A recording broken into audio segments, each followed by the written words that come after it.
Hey everybody, this is Kevin and welcome to Art Smart. Walt Disney in the latter part of the 1920s basically got hosed by a business deal because he didn't understand what he was signing.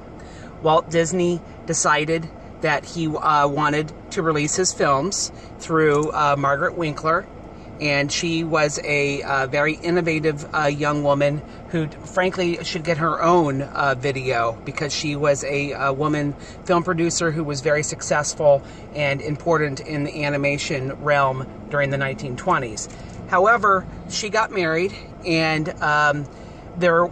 when she did get married, Charles Mintz was her new husband, and he took over, and he was not such a good guy when it came to his interaction with a lot of the people that were making his films, including Walt Disney. Unfortunately, Walt Disney did not realize when he signed off his contract with Winkler that the character of Oswald the Lucky Rabbit actually belonged to Winkler's corporation, and technically at any time the rights could be withdrawn and Disney could be replaced and the films could be made by somebody else.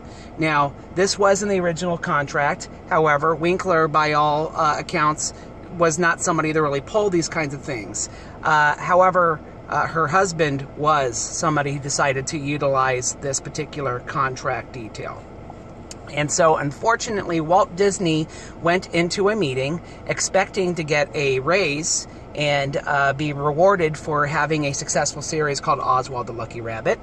And he was told, not only are you not getting a raise, you are going to be cut drastically the amount of money that you're getting per film. And he was also told that the vast majority of Disney's friends had been hired from underneath him. Disney had a lot of friends, but unfortunately, as you've probably found if you've ever worked with family or friends, sometimes working with people that you're close to is not a great thing.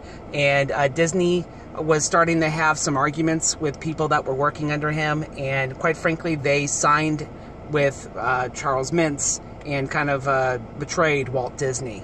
So Disney now found himself basically without money, without his star character, and without most of his animators. And for your average person, that probably would have been game over, and we would never hear from Walt Disney ever again.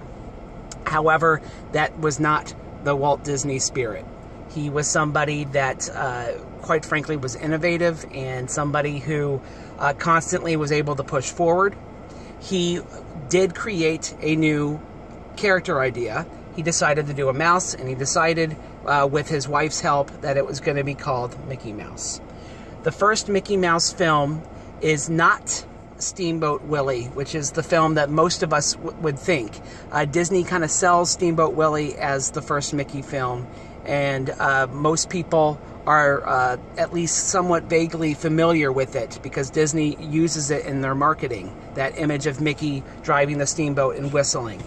The actual first film was a film called Plain Crazy. It is a silent film, and it is a relatively good silent film. It shows Mickey trying to make a little plane, and he makes it out of barnyard parts, and then he goes for a flight.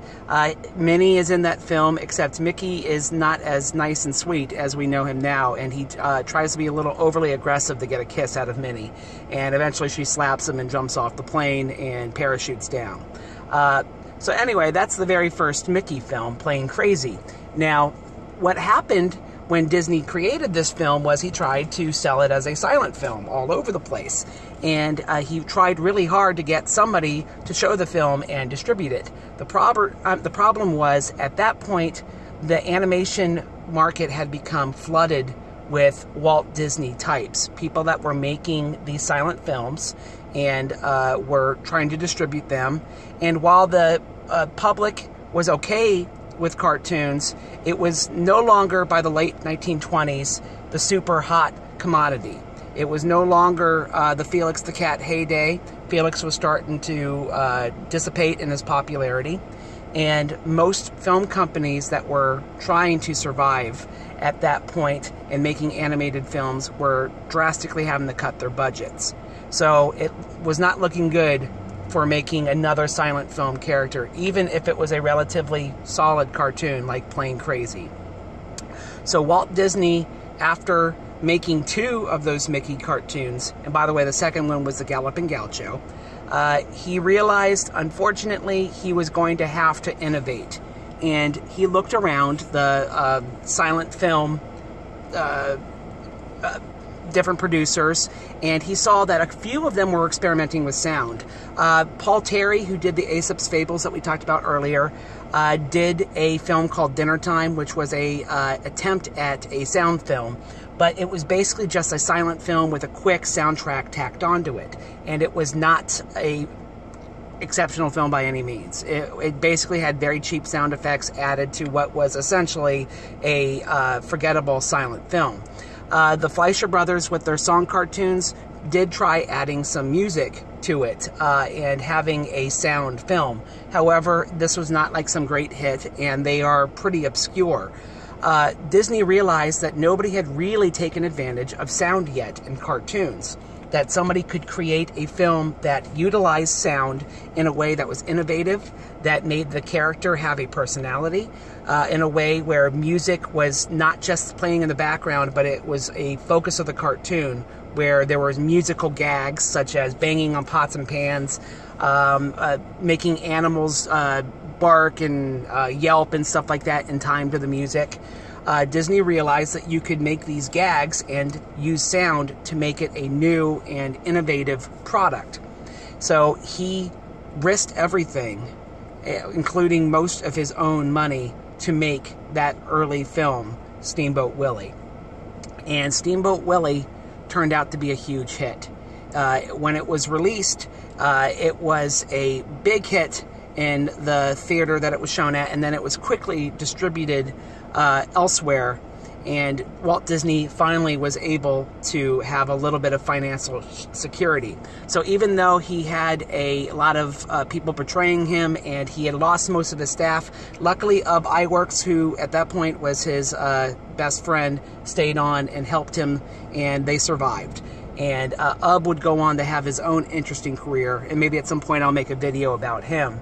But Walt Disney was able to survive, and he really showed that sound films could be unique and interesting. And really, at that point, the industry was forever changed. People realized that they needed to have sound. Right around the same time, you have The Jazz Singer, which was the first major film that was done, at least with major portions of the film with sound. It was the first one to be a huge hit. And that was a live-action film, and that really changed the industry when it comes to the live-action side of things. And within a couple of years, it basically meant that sound film was no longer viable. By the time you get to 1930, the only places that still had sound films were, quite frankly, places that were in rural areas that just didn't have the money yet to make the sound happen with their speakers and things. They just didn't have the technology yet. But virtually everybody in the major cities and in most towns had sound technology by the time you get to 1930. And Walt Disney basically showed the animation realm that they had to change quickly. In the next video, we're going to talk about basically the end of the silent film era when it comes to animation, how people innovated, or quite frankly, in some cases, didn't innovate the sound, and what it means to look back on the sound era. I want to talk a little bit about what we can get out of looking back on, the silent era. I want to talk about what we can get out of looking back on the silent era, and if those films themselves stand up to a lot of the films of today. Thank you, everybody, and make sure that you continue to art smart.